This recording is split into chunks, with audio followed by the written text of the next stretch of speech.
para essa pré-candidatura à presidência da República.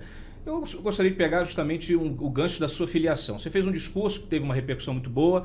Nele você trouxe pelo menos duas ideias que eu gostaria de detalhar aqui.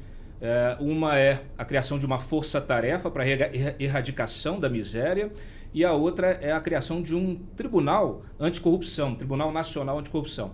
Se você puder detalhar essas duas propostas, obrigado. Então, existe um projeto em construção, tá? Eu coloquei meu nome à disposição, nós estamos trabalhando num projeto, conversando com especialistas e também vamos conversar com a sociedade, com as pessoas, todas as pessoas, para ter um projeto que seja factível e tenha credibilidade. Entre as propostas, uma que é fundamental é a erradicação da pobreza. Isso é algo que nos entristece, é algo que nós já deveríamos ter resolvido no passado. E é possível. O Brasil tem uma economia que não vai bem no momento, evidentemente, mas tem uma economia robusta, que tem condições de enfrentar esse problema. Na construção desse projeto, nós temos falado com vários especialistas. Tivemos uma reunião há 2 semanas e igualmente na semana passada para conversar com especialistas em políticas de enfrentamento à pobreza. E esses especialistas, né, eles recomendam principalmente que nós possamos criar uma solução que vá além desses programas de transferência de renda. Os programas de transferência de renda, como Bolsa Família, como era o antigo Bolsa Escola e agora o Auxílio Brasil, são importantes. Mas é preciso ter uma solução mais customizada para o enfrentamento da miséria e da pobreza.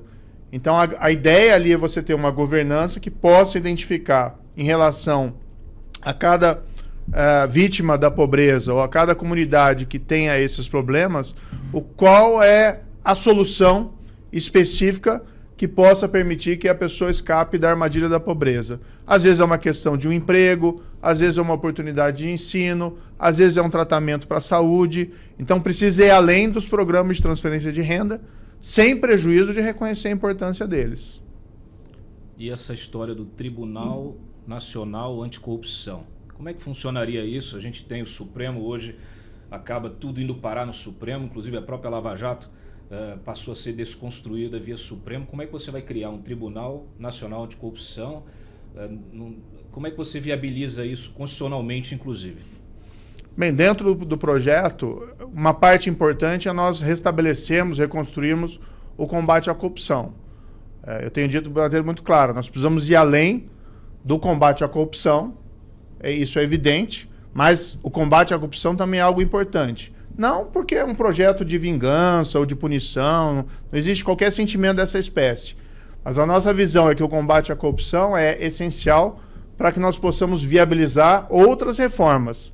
Boa parte das nossas dificuldades, a minha percepção, nós não conseguimos avançar, não conseguimos implementar essas reformas, porque nós temos uma espécie de captura do Estado, da estrutura do Estado. Parte disso é uma corrupção pura e simples, é suborno, e parte disso é simplesmente a classe política, as autoridades colocando os seus interesses à frente do interesse público, do bem comum. Então o combate à corrupção é fundamental para essa finalidade. Existe uma experiência que é bastante interessante. Em direito comparado, alguns países tomaram esse passo. Um deles é uma experiência muito interessante da Ucrânia. A Ucrânia teve aquela revolução em 2013, 2014, em que houve até deposição de um presidente, e a Ucrânia voltou seus olhos à União Europeia, né, deixando de lado um pouco a ligação histórica com a Rússia. E uma das percepções foi que não funcionavam os tribunais no enfrentamento da grande corrupção. E eles criaram daí uma Corte Nacional Anticorrupção. É um órgão específico encarregado apenas de julgar esses casos grandes de corrupção. Contaram com ajuda, financiamento e também planejamento da comunidade internacional e formaram essa Corte Nacional Anticorrupção. Como eles fizeram para garantir que os juízes e servidores desse tribunal fossem vocacionados para essa função? Eles abriram oportunidade para juízes e magistrados do país se inscreverem, tá? Também advogados e professores, mas submeteram essas pessoas a um intenso escrutínio. uma diligência para verificar se as pessoas tinham passado de integridade, se eram pessoas vocacionadas, se eram as pessoas que tinham um compromisso, né? Não um compromisso ideológico, mas um compromisso de entender que a corrupção é um problema e deve ser enfrentada. Então é uma das ideias do projeto. Como eu disse, é um projeto que está sendo construído e é um dos problemas que nós temos no país, né? Nós não temos visto nos últimos anos, infelizmente. Tivemos a Lava Jato, que foi um grande diferencial no combate à corrupção no Brasil, mas infelizmente houve um arrefecimento do combate à corrupção. E uma das propostas é essa: vamos encontrar uma solução que seja definitiva, que seja adequada a esse tipo de problema, que é um problema sério. Agora, se coloca uma questão: como é que se governa sem o suborno e sem a propina? Você, evidentemente, não vai subornar e não vai pagar propina, ao contrário do que fizeram Bolsonaro, Temer, Dilma, Lula. Mas como é que se governa, ainda mais estando num partido nanico como Podemos, com 9 deputados, mesmo que cresça um pouco, você não tem uma estrutura que possa aprovar projetos. Como é que se governa o Brasil sem pagar propina? Como é que você pretende fazer isso? Deixa eu fazer uma ressalva aqui, Diogo, porque a gente pediu para os espectadores mandarem perguntas. E essa foi a pergunta que o Diogo está fazendo, e ele não sabia disso. A pergunta que ele está fazendo foi a pergunta mais repetida que todo mundo fez. A maioria das pessoas que nos acompanham fez essa mesma pergunta que o Diogo está fazendo. Só esse dado que eu acho que só reforça... A voz da nação. Só reforça a tua pergunta, Diogo. Diogo, acho que é uma pergunta muito pertinente. Primeiro, você tem que construir um governo em cima de um projeto. Qual que é a nossa dificuldade hoje? E eu até poderia perguntar para você, poderia perguntar aqui para o espectador. O governo tem um projeto de país? Ou melhor, o governo tem um projeto para qualquer coisa? Não sei, talvez para reeleição apenas, né? E não é um projeto do país. Então, primeiro, nós precisamos ter um projeto sólido, consistente, e esse projeto tem que ser fundado também em princípios, em valores, e precisa ter liderança para esse projeto. Hoje o país não tem projeto e não tem liderança. E quando a gente olha no passado, em muitos casos, também não se vê um projeto sólido de país e liderança. Se nós tivermos um projeto sólido, nós conseguimos construir apoios políticos e alianças políticos em cima desse projeto e em cima dessa liderança. Tem muita gente boa na política, tem gente também ruim, né? Vamos aqui ser sinceros, mas eu sempre tenho a crença que as pessoas reagem aos incentivos que lhes são dados. Se os incentivos são ruins, a tendência é as coisas piorarem. Se os incentivos forem bons, a tendência é das coisas melhorarem. Então, se você tiver o projeto correto, a liderança firme, se você tiver princípios e valores que fundam esse projeto, é possível sim avançar. As coisas não vão mudar da noite para o dia, tá? Vamos ser bastante realistas, mas nós podemos, pelo menos, colocar o país no rumo certo e num trilho para que as coisas comecem a funcionar. Vamos lembrar aqui uma experiência que houve no passado, do governo do Fernando Henrique Cardoso. Haviam 2 partidos que formaram uma aliança, né, o PFL e o PSDB, e havia um projeto. Tinha problemas naquela época? Tinha problemas naquela época. Mas o país tinha um certo rumo, tinha uma certa direção, e se logrou naquela época algo muito importante que nós não víamos no passado, que foi a estabilidade econômica, que é um dos fundamentos da prosperidade.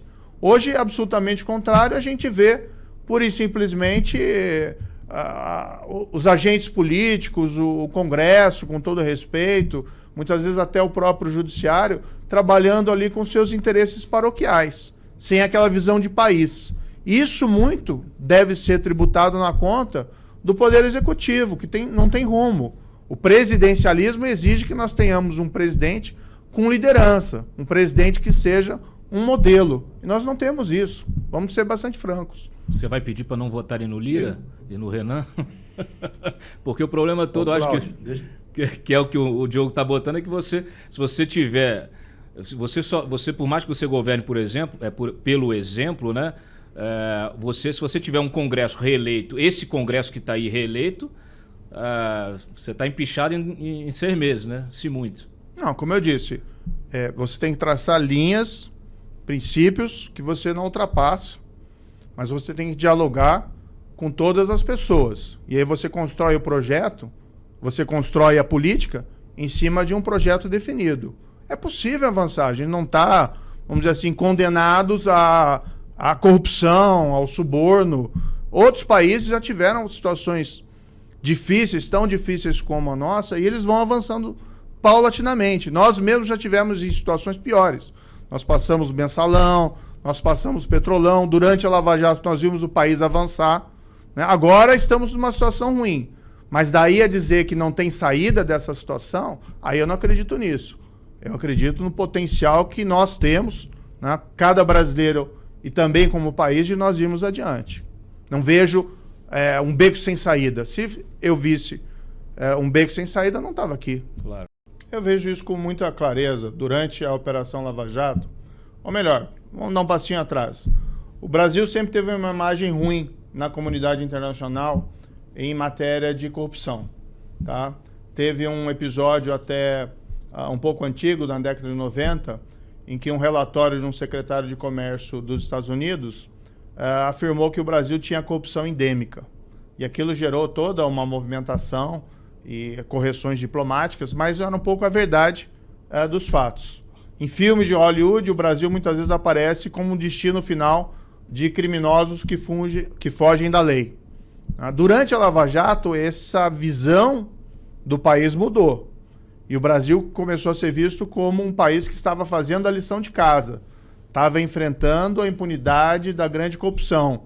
Né? Criminosos que roubavam e permaneciam livres estavam finalmente pagando pelos seus crimes. O Brasil passou a ser visto também como um exportador de provas, né? Houve uma onda anticorrupção na América Latina, principalmente, em certa medida na África, em decorrência dos trabalhos que foram feitos aqui no Brasil. Isso levantou a reputação internacional do Brasil de uma maneira incrível, né? De uma maneira muito positiva. Houve depois, infelizmente, alguns retrocessos nesse combate à corrupção e houve também uma tentativa, baseado em fatos que não são verdadeiros, de desconstrução da Lava Jato. Nós temos que recuperar essa trilha, né, e demonstrar a verdade daquilo que aconteceu. Por isso que eu tenho dito, disso, inclusive no meu discurso, nossa grande arma nessa jornada vai ser a verdade. Vão ser os fatos. Nós não vamos trabalhar como fazem os extremos, com fatos alternativos, com mentiras, com reconstruções históricas. Então nós precisamos repor a verdade dos fatos, Mário, tanto aqui internamente, como em parte da comunidade internacional. Às vezes as pessoas podem se equivocar, ter uma visão errada daquilo que aconteceu, mas a verdade está dentro das pessoas, elas precisam ser lembradas. A gente tem que restabelecer a verdade dos fatos. Nunca houve uma cruzada pessoal contra o ex-presidente. O que houve foram investigações que revelaram que a Petrobras foi saqueada. Ou vamos aqui dizer que a Petrobras não foi roubada como nunca antes na história desse país. O que tinha era um modelo de corrupção, que não era só na Petrobras, também vamos deixar claro. Isso também contaminou outras estatais, contaminou outros órgãos do governo federal, e isso era utilizado para enriquecimento ilícito, tanto de agentes públicos, por exemplo, diretores da Petrobras, como também de agentes políticos. E também era utilizado para financiamento ilegal. E as provas existem torrencialmente. Os processos que foram julgados, muitas vezes se coloca assim, o Moro julgou, o Moro condenou. Não, não foi nada disso. Eu, atuando como juiz de primeira instância, proferi sentenças em que eu reconheci vários desses crimes. Sentenças essas que foram julgadas também, avaliadas também no Tribunal Regional Federal da 4ª Região, Corte de Apelação Federal. 3 magistrados, absolutamente sérios, profissionais, sem qualquer espécie de animosidade pessoal contra quem quer que seja. A grande maioria dessas decisões foi igualmente mantida no Superior Tribunal de Justiça. E aí nós estamos falando de 5 magistrados, né, profissionais, pessoas sérias. E as pessoas viram as provas, as pessoas sabem a verdade, elas conhecem os fatos. E o brasileiro tem uma verdade fundamental, que é um povo honesto. O brasileiro sabe que roubar é errado. Então, às vezes, apenas o que nós precisamos aqui é lembrar um pouco da realidade dos fatos, porque é tanta mentira, tanta mistificação, que as pessoas acabam muitas vezes até se perguntando, tem justiça no país ou não tem? Né? Roubar é mesmo errado?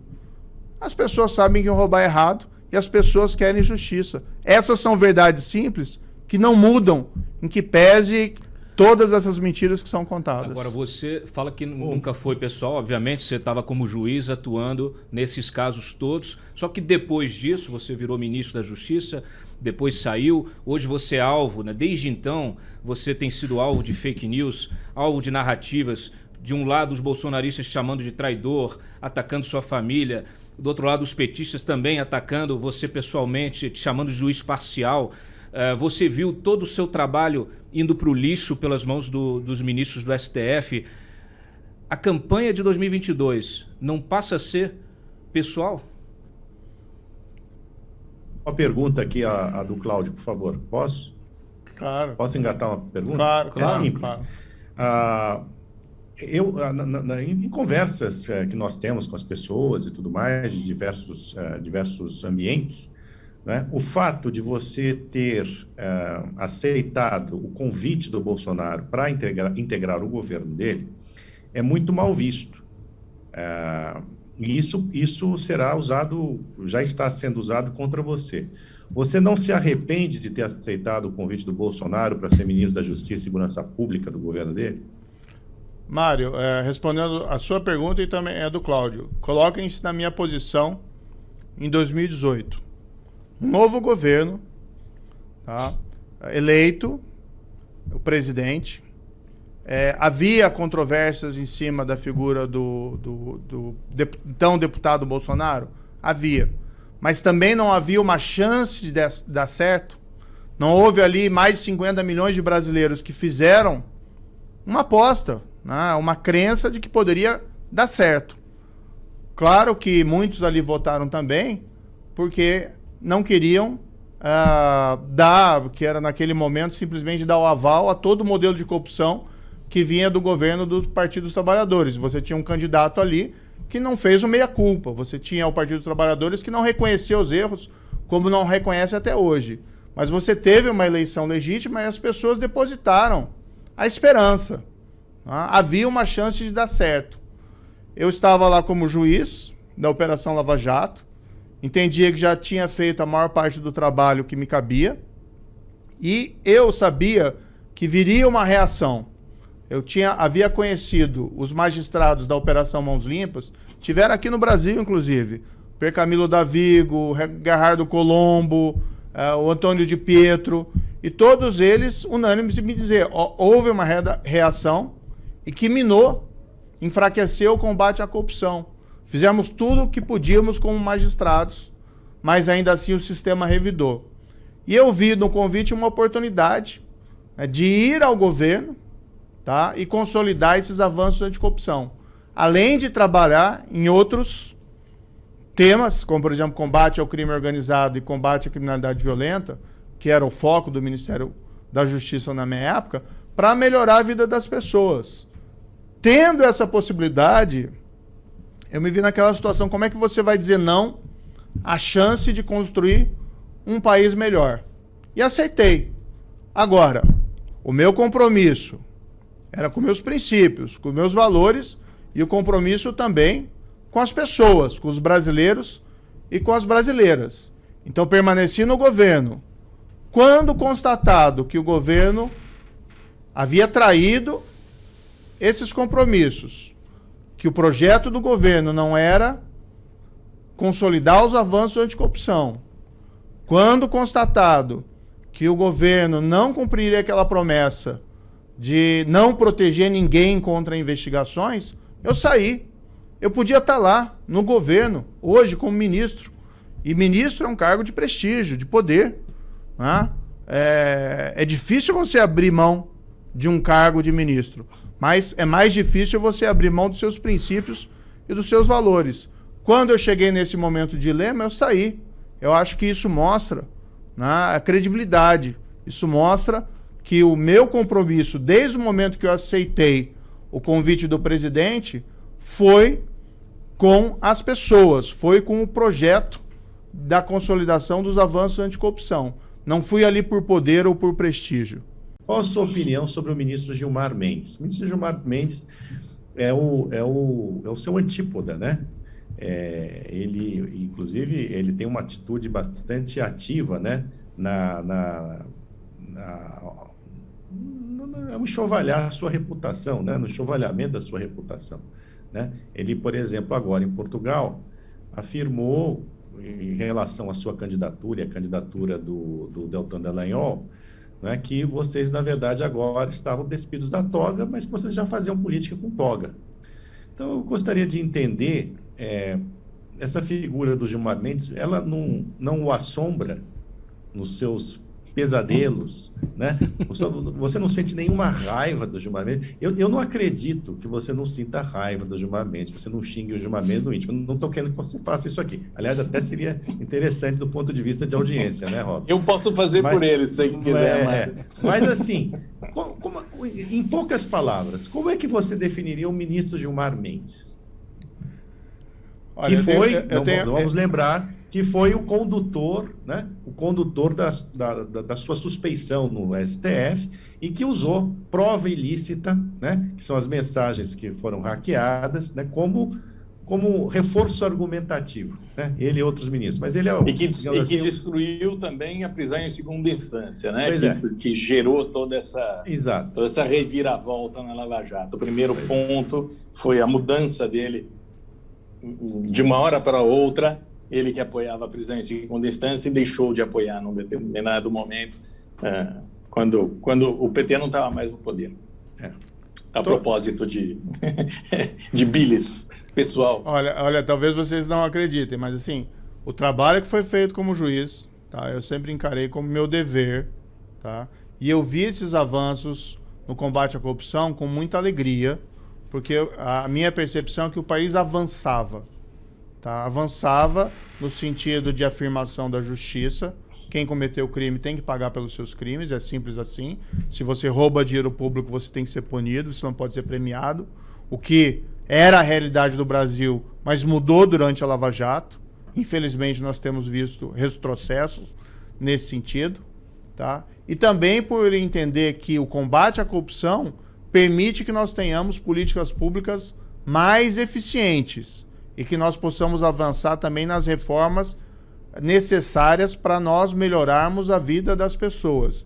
Então eu via com bastante felicidade isso, mas eu nunca vi isso como um projeto voltado para mim, nunca foi um projeto pessoal, foi um projeto de construção, de melhoria das instituições. Quando eu vejo esses retrocessos, seja vindo do Congresso, seja vindo do Presidente da República, seja vindo do STF, né? E aqui vamos também dizer que existem vários ministros do STF comprometidos com o avanço do combate à corrupção, ministros com decisões e discursos bastante sólidos. Vou destacar aqui um ministro, não vou ficar nominando, porque isso é um pouco complexo, mas o ministro Luiz Fux, por exemplo, presidente do Supremo Tribunal Federal, tem um discurso muito consistente e decisões bastante firmes em relação ao combate à corrupção. Tá? Então a gente não pode também fazer essa generalização. Mas vi esses retrocessos com tristeza, mas jamais trato essas questões do ponto de vista pessoal.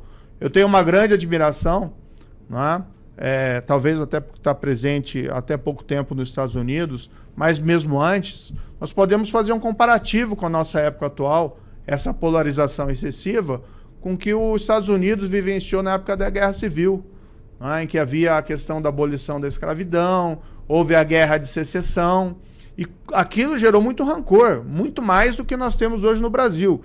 Graças a Deus não temos nenhuma guerra civil.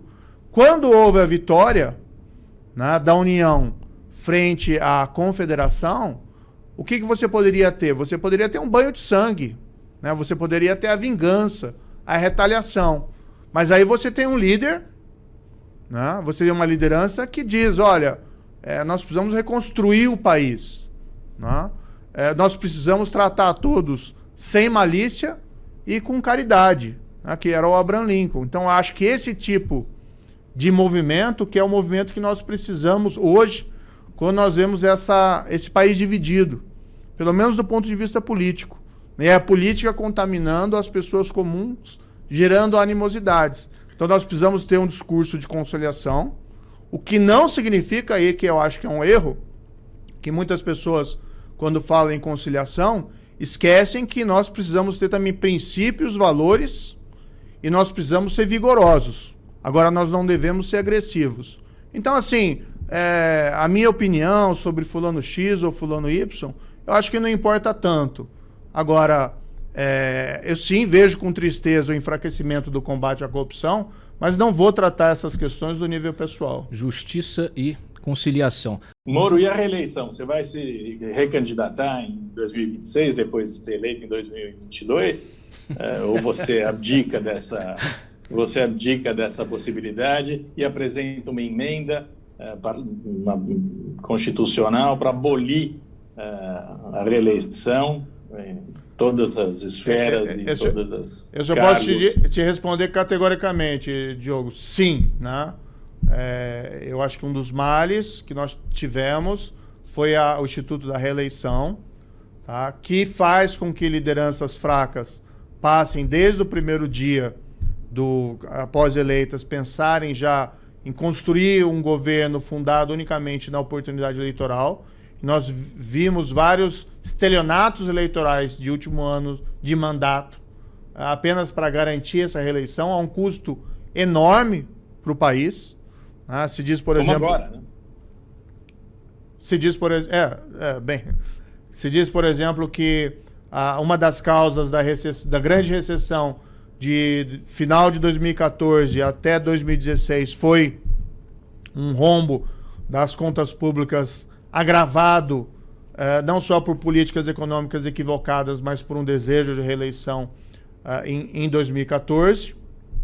E outro, nós estamos num contexto que nossas instituições são fortes, mas nós vimos aí como elas podem ser ameaçadas por autoritarismos. Nós estamos na América Latina, nós temos ainda riscos de populistas e de caudilhos.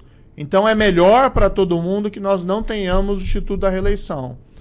Nesse aspecto, o melhor a fazer no primeiro ano do mandato do novo presidente, que seja apresentada uma proposta de emenda à Constituição para eliminar o Instituto da Reeleição para cargo do Poder Executivo. Eu faria aqui uma concessão de não incluir nessa proposta os governadores que forem eleitos em 2022, para evitar uma resistência política desses novos governadores em relação a essa proposta. E, igualmente, os prefeitos de primeiro mandato que foram eleitos em 2020. Mas valendo desde logo para o presidente da República. E também é uma forma de conseguir credibilidade.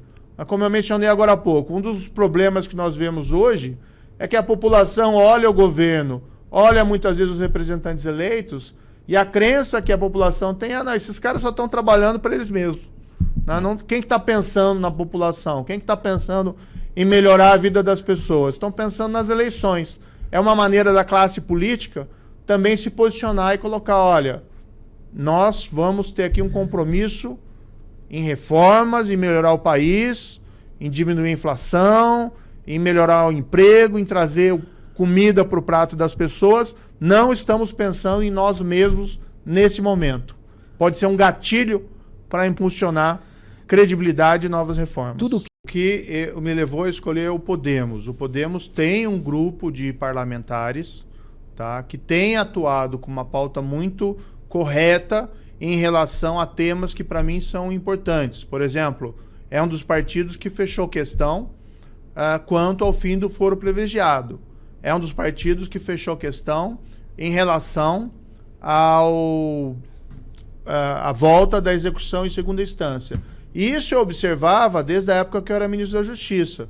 Né? Então, assim, quando eu tomo essa decisão de ingressar na política, pelos motivos que já mencionei, né? Nós temos que defender o legado da Lava Jato, nós precisamos reconstruir o país, nós precisamos construir um projeto de país para que a gente melhore a vida das pessoas. Eu preciso encontrar um local, um partido que tenha esses mesmos princípios e esses mesmos valores. E existe um grupo extremamente qualificado dentro do Podemos. É complicado ficar nominando, mas vou citar um deles, né? O senador Álvaro Dias é uma referência nacional na ética, na política e em relação a essas pautas específicas. Então eu me senti bastante confortável em aceitar o convite do Podemos. Dentro do Podemos, claro, o Podemos é um partido que tem um potencial enorme para crescer, mas eu também tenho ciência de que nós podemos construir alianças com diversos outros partidos ou com indivíduos dentro dos outros partidos, porque tem, né, a gente não pode ter essa visão equivocada ou pessimista de que política não presta. Tem muita gente boa na política, tem muita gente boa que espera o quê?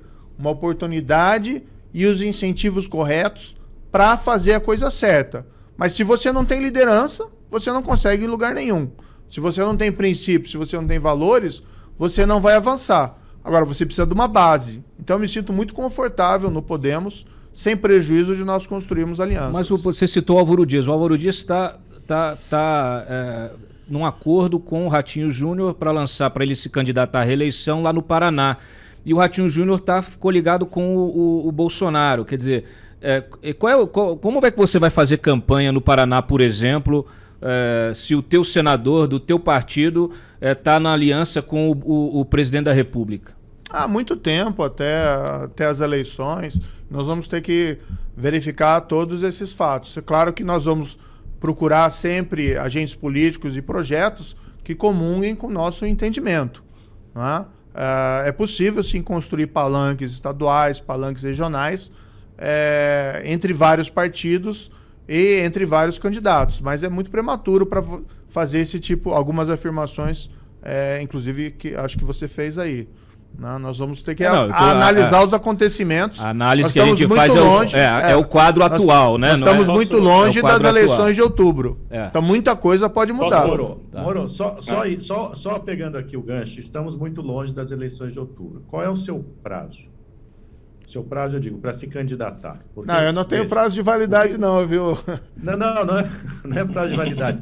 A questão é a seguinte: quando você conversa, como nós conversamos, né, com líderes políticos, caciques, enfim, gente que está aí na política, boa parte deles não acredita que você irá ser candidato ao presidente da República, que você vai desistir diante das dificuldades que surgirão.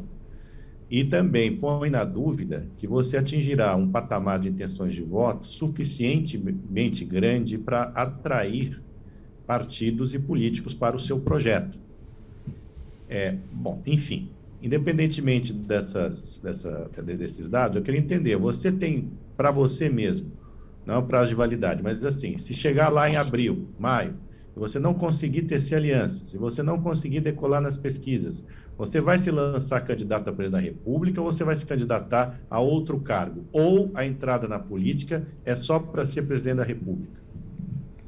Olha, muita gente dizia que era impossível combater a corrupção no Brasil. Veio a Lava Jato e mostrou que era possível. Durante meu período no Ministério da Justiça, diziam que o crime organizado era invencível. Nós tivemos uma postura extremamente rigorosa frente ao crime organizado. Muitas dessas pessoas que não acreditam no atual projeto também não acreditavam no que foi realizado no passado. Então, como eu disse, é um projeto consistente, é um projeto vigoroso. Nós estamos trabalhando esse projeto com humildade, mas também com confiança crescente. Não existe essa questão de prazo de validade. A única coisa que existe é que nós, né, eu coloquei meu nome à disposição, disse muito claramente que estou à disposição para liderar esse projeto, né? Não tenho nenhum receio, medo ou qualquer espécie de preocupação em fazer o que for necessário claro, dentro dos princípios e valores que são nosso compromisso para avançar com esse projeto, certo? Mas nós temos também ali alianças a serem construídas, né? Isso tem todo um discurso entre outros possíveis candidatos e diálogos e um compromisso de que aglutinação em relação a quem tiver melhores condições de vencer os extremos. Eu acredito que a aglutinação vai se dar dentro da minha liderança. Agora, eu não tenho essa ambição pessoal de entender, de colocar os meus interesses acima do interesse do país, e o interesse principal do país é evitar os extremos, que nós sabemos que são extremos da corrupção, que são extremos do autoritarismo, que são extremos extremamente ruins para o futuro do país. Então, o único compromisso que eu tenho é esse. Quem seria o seu vice, Moro? Ah, isso é muito cedo, né, para ter esse tipo de discussão. Mas dá uns 5 nomes aí. Não, impossível. Qual seria a característica desse vice? Qual seria a característica do vice? Ele teria que ser o quê? Complementar de que maneira? Quais são as fragilidades que você acha que tem, que precisam ser complementadas por um vice numa chapa eleitoral? O projeto precisa ser complementado não só pelo vice, mas por muitas pessoas, sejam por especialistas que tenham conhecimento específico que eu não tenho, eu aprendo, né? Eu falo brincando que eu montei um grupo de pessoas que a gente tem discutido políticas públicas de várias especialidades, e eu tenho participado dessas reuniões, porque eu vejo isso também como uma oportunidade de crescimento pessoal, de eu aprender e tomar as melhores decisões quando for o momento necessário, assim como de alianças políticas de pessoas que podem complementar, né, que vão auxiliar. Não existe nenhum projeto aí de si mesmo. Então não é só uma questão de vice, mas uma questão de várias pessoas. Quanto ao vice, eu acho que a decisão sempre responsável é não a perspectiva eleitoral, né? A tentação óbvia é você escolher um vice que possibilite que você ganhe as eleições. Mas você tem uma responsabilidade com o país. O vice existe porque existe uma possibilidade do presidente acontecer alguma coisa com o presidente e o vice ter que assumir. Então, acho que a primeira decisão é ter um vice que tenha a capacidade de assumir o país caso aconteça algo com o presidente. Eu acho que essa é a preocupação fundamental. O Mandetta podia ser esse vice, não? Olha, eu tenho uma grande admiração pelo ministro Mandetta, né? Tenho mantido conversas com ele, tenho um apreço pessoal. Eu acho que ele tomou uma decisão muito corajosa ao sair do governo, nas circunstâncias que saiu, também defendendo ao modo dele os princípios e valores. E ali havia uma grande preocupação, porque nós estávamos num momento de crescimento da pandemia, e ele queria fazer um trabalho e via que esse trabalho tinha uma oposição absoluta do presidente da República, e ali estava em jogo a vida das pessoas. Então, como é que você vai continuar sendo ministro da Saúde num governo com políticas absolutamente equivocadas em relação ao controle da pandemia? E o ministro Mandetta tomou a decisão certa, com um ônus pesado, né? Porque no contexto hoje de polarização, no contexto desse acirramento dos sentimentos, nessa propagação do ódio, ele pagou um preço terrível quando saiu do governo. Assim como eu, né, uma semana depois, também paguei, né? As críticas foram pesadas, muitas mentiras, muitas falsidades, muitos fatos alternativos. Então ele tem todo o mérito de ter tomado uma decisão difícil e ter feito a coisa certa. Quanta gente faria isso, né? Quanta gente abdicaria de um cargo de ministro para fazer a coisa certa? Não é algo assim tão trivial, ainda mais no contexto atual, né? É um projeto de reconstrução do país. Nós precisamos ter um projeto de país e seguir adiante. O que nós temos hoje é uma nau sem rumo, tá? Sem direção, e as pessoas pensando, as pessoas com poder, muitas vezes pensando nelas mesmas, nos projetos pessoais, seja eleitorais ou sejam os projetos mais imediatos. Então, esse projeto de reconstrução, existe um programa que ele está sendo construído. A lista de urgências é enorme. Cultura, por exemplo, a parte do agronegócio é fundamental, porque traz uma pujança econômica para o país que é importante. O grande erro, talvez, é esse governo tratar, como tratava também o governo do Partido dos Trabalhadores, aquela ideia do nós contra eles. né, que você pode transformar a política em uma coisa de amigo e inimigo. A própria questão da agricultura e da preservação do meio ambiente. É possível você ter, né, políticas públicas consistentes para ambos e buscar uma conciliação, né, entre as demandas de ambos os setores. É possível você explorar, né, as nossas terras, e a nossa agricultura é fantástica, talvez seja umas atividades econômicas do Brasil que atingiu o maior nível de eficiência econômica comparativa com outros países, e ao mesmo tempo você preservar o meio ambiente, até porque isso também é fundamental para você preservar os mercados estrangeiros, para que você não tenha retaliações nas nossas exportações. Agora, existe uma série de prioridades. Eu diria hoje, um dos principais problemas que o Brasil enfrenta é o aumento da inflação, né? Nós temos uma inflação que tem crescido, que vai fazer, e já está fazendo, que o Banco Central aumente os juros para controlar a inflação, e isso vai gerar uma recessão, ou, no mínimo, uma estagnação econômica. Isso vai afetar a renda das pessoas, né? Isso significa o quê? Menos emprego, menos salário, menos comida no prato. Então nós temos que ter uma política macroeconômica consistente. O que o governo está fazendo no momento? Ele está arrebentando o teto de gastos, mostrando que ele é responsável do ponto de vista fiscal, mostrando que ele vai sacrificar tudo para obter a reeleição. Eu concordo totalmente, né, com o aumento do Auxílio Brasil ou do Bolsa Família. Até acho que o certo seria nós voltarmos lá a ter o Bolsa Escola, o nome, né, porque eu acho uma coisa ridícula você mudar o nome dos programas para você negar o mérito das políticas anteriores. Mas, enfim, aumentar os programas de transferência de renda, tudo bem. Aumentar os beneficiados, tudo bem. Mas precisaria necessariamente arrebentar o teto de gastos e, com isso, gerar inflação, combustível a quase R$7, por exemplo, e gerar aumento de juros e diminuir o crescimento econômico? Então, primeira coisa é resgatar o equilíbrio macroeconômico do país, porque isso é uma condição para prosperidade. Agora, você consegue fazer várias coisas ao mesmo tempo, né? E a partir do momento que você consegue um projeto consistente e fazer políticas públicas importantes, isso vai ajudando nas outras, vai gerando ali um ciclo virtuoso. Então, cultura, agricultura, indústria, combate à corrupção, o resgate da credibilidade das nossas instituições, tudo isso a gente pode falar que é prioritário, né? Agora, o primeiro ponto é ver o que está atormentando as pessoas no presente momento. E são as condições econômicas muito ruins. Como é que você faria? O que você faria no lugar do Bolsonaro hoje? PEC dos precatórios. Você é a favor da PEC dos precatórios? Acho que essa PEC dos precatórios você a gente pode chamar... reduziria as emendas de relator, as chamadas emendas secretas? Que tipo de fórmula? Porque no frigir dos ovos a gente está falando de números, né? Então você está furando o teto, está estourando o teto porque você não tem espaço fiscal.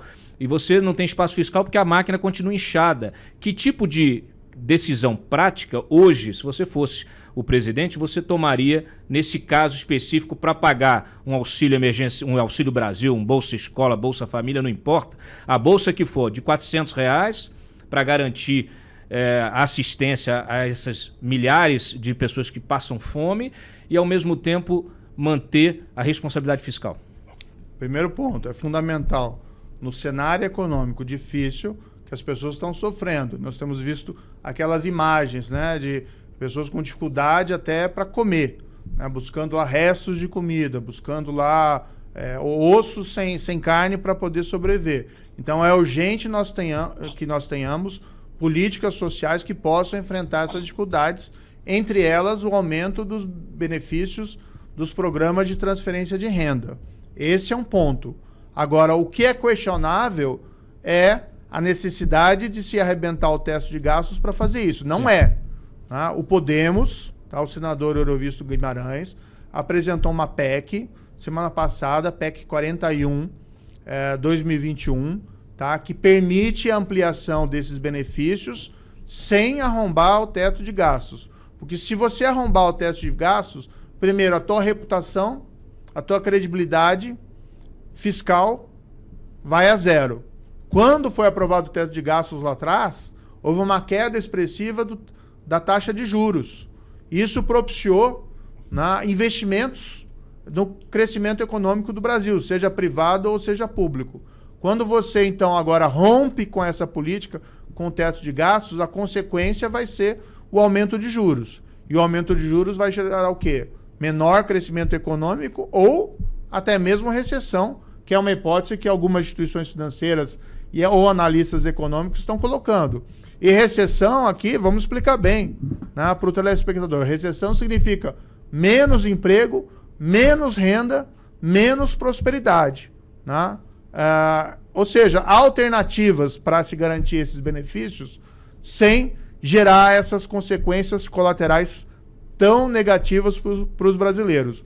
O Podemos, do Senado, fechou questão contra a PEC dos precatórios, mas com responsabilidade apontando uma alternativa de aprovação da PEC 41 para viabilizar o aumento desses benefícios.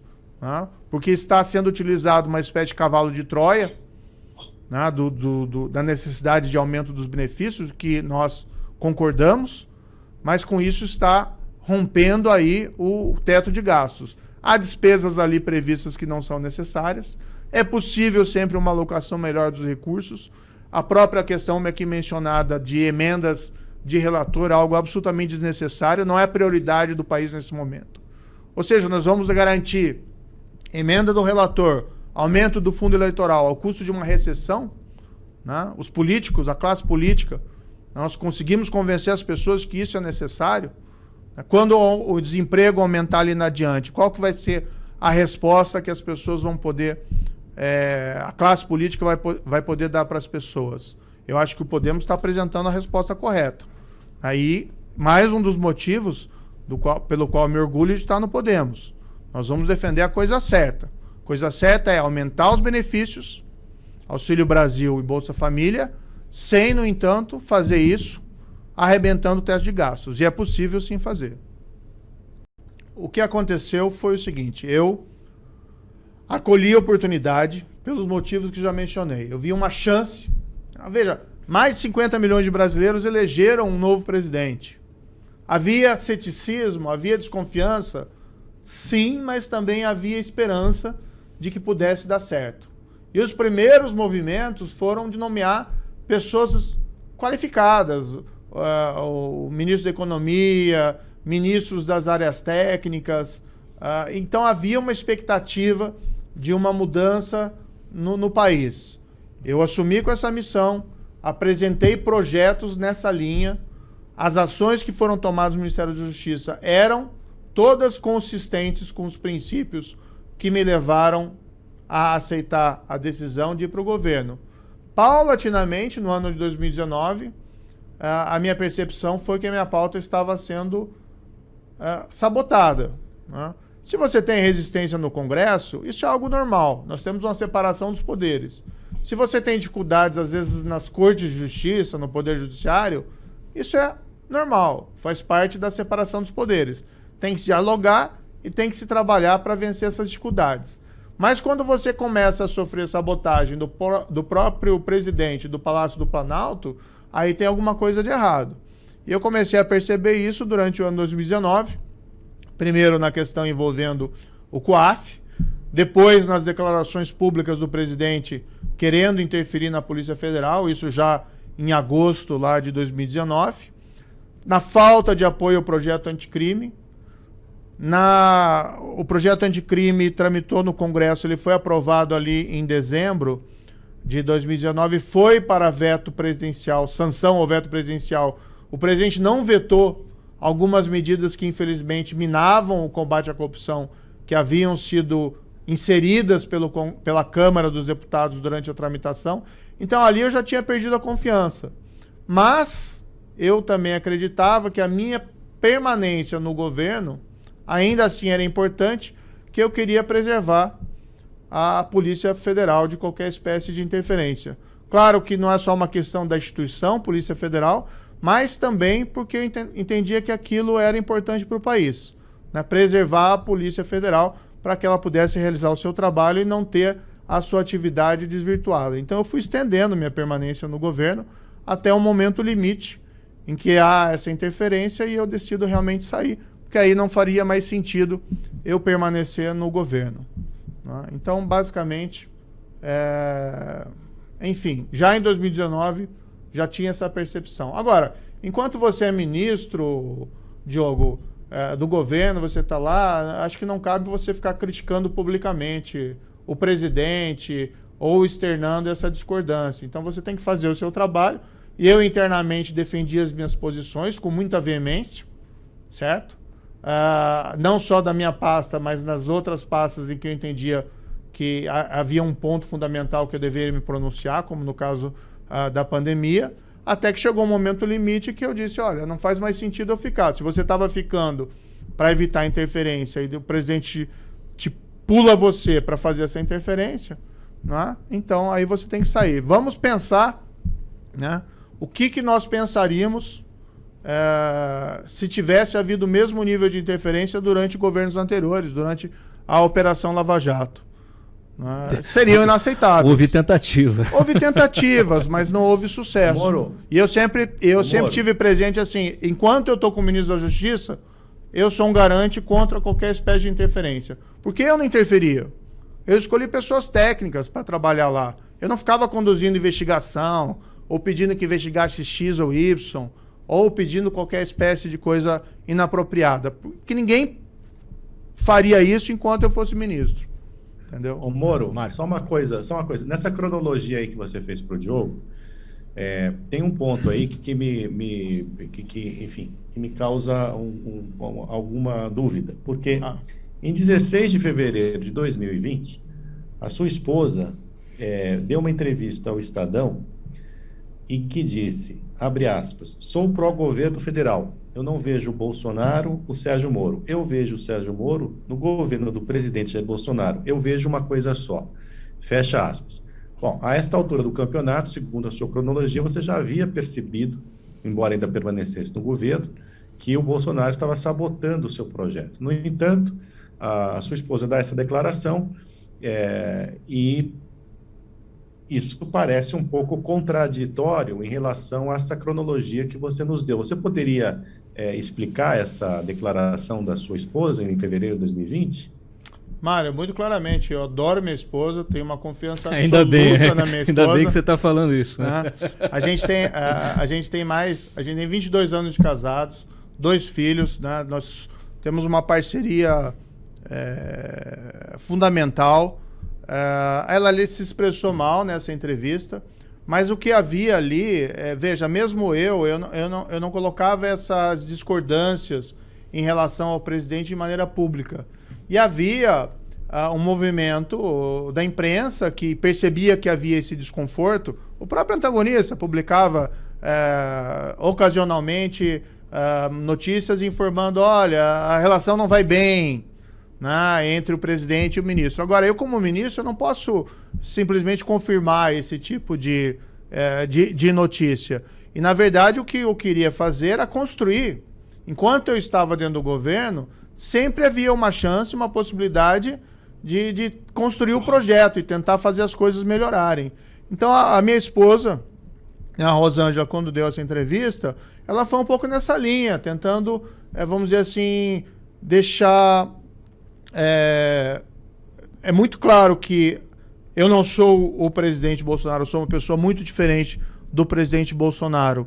Mas naquele momento era uma oportunidade para diminuir as arestas. Então, o que ela estava querendo dizer, olha, que o ministro, né, no caso eu não sou uma oposição dentro do governo, porque as minhas discordâncias eram colocadas internamente, não publicamente. Então, foi esse sentido que ela quis colocar. E aí houve todo realmente não se expressou tão bem naquele momento, né, uma pessoa extremamente qualificada, mas assim, pra gente que não é político, né, agora eu estou entrando na política, não vou ficar falando que eu não sou político, estou entrando na política e acho que tem que construir a solução do país através da política. Mas nós que não somos treinados, seja em discurso ou seja em entrevista, muitas vezes a gente tem dificuldade, pode cometer alguma gafe, algum equívoco. O que não muda, aquilo que nós somos e aquilo que nós acreditamos. Tá? Isso é fundamental. Bem, do ponto de vista econômico, eu até já mencionei que eu tenho uma visão liberal. Acredito na livre iniciativa, na livre empresa. Eu entendo, não obstante, que o Estado tem um papel importante regulador, nem tanto como produtor de bens e serviços que possam ser providos de maneira adequada pelo setor privado. Mas, igualmente, vejo a necessidade da presença do Estado para a produção de alguns bens e serviços. Vamos colocar saúde. É importante você ter um sistema privado, mas também um sistema público. E nós vimos aí como foi importante o nosso sistema público durante a pandemia do coronavírus. Até já mencionei e reitero isso, né, publicamente, os heróis que foram os médicos, os enfermeiros, os cientistas, o Brasil, né, as pessoas, o povo brasileiro, os brasileiros devem muito a esses profissionais. No campo dos costumes, eu sou um pouco conservador. Agora, o conservadorismo pessoal, né, não significa que nós não tenhamos também que ter uma visão, vamos dizer assim, em relação às pessoas que pensam diferente. Nós temos que respeitar esses outros posicionamentos. Temos que respeitar todos ali os entendimentos. E muitas vezes o Estado não tem nada a ver com isso, de interferir nas escolhas fundamentais das pessoas. Tá? Então, como eu me colocaria, né, nesse aspecto? Eu tenho uma posição mais conservadora, né, do que talvez, acho que é uma posição mais média em relação à população brasileira, mas eu também tenho uma visão de que nós não podemos discriminar ninguém, de que nós temos que tratar todo mundo com respeito, de que nós temos que adotar também políticas inclusivas, né, para que nós tenhamos aí uma sociedade que não deixe ninguém de lado por pensar diferente ou se comportar de maneira diferente. Só mais uma, em relação a essas políticas inclusivas, você é a favor de política de cotas, Muro? Política de cotas? Nós temos hoje cotas, né, para acesso ao nosso ensino superior, foi algo aprovado lá anteriormente, e eu vejo como positivo, tá, a adoção de políticas de cotas, porque, como eu disse, eu acredito nas pessoas que elas têm um potencial, mas nós temos também que considerar que existe uma desigualdade de oportunidades. Então, parte dessas políticas de cotas visam compensar desigualdades iniciais para permitir acesso às pessoas a esses serviços públicos universais. Então, cotas, por exemplo, na universidade para alunos da rede pública é algo assim positivo. Para minorias, também algo positivo. Nós não podemos ir ao extremo, porém, de retirar a possibilidade, né, de todos os grupos poderem ingressar nas nossas universidades. Claro que isso significa também, nós não podemos deixar de lado a necessidade de melhorar as nossas escolas públicas. Eu nasci em Maringá, no interior do Paraná, uma cidade do norte do Paraná, tem uma presença de agricultura muito forte e também da agroindústria ali. Eu estudei boa parte da minha vida na escola privada, eu sou filho de professores, tá? Mas eu também estudei em escola pública. Na época que eu estudei em escola pública, em Maringá, a qualidade era equivalente da escola privada. Tá? E isso era a realidade, muitas vezes, das escolas do país. Nós temos que retomar isso. Se isso foi possível no passado, também é possível no presente. Nós precisamos melhorar a qualidade, porque o futuro, né, do país, no fundo, depende, isso parece um chavão, mas é importante, depende da educação. E nós sempre queremos que nossos filhos tenham, vamos dizer, um futuro melhor do que o nosso. Isso depende fundamentalmente das nossas escolas.